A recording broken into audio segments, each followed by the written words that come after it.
Şahsın sağ ön pantolon cebinden çıktı. 5 adet tam diye tabir edilen altın.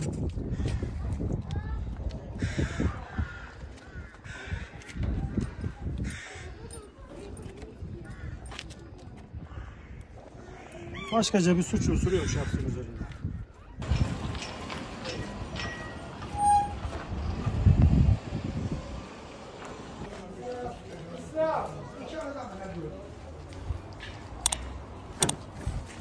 Tamam, eline sağlık.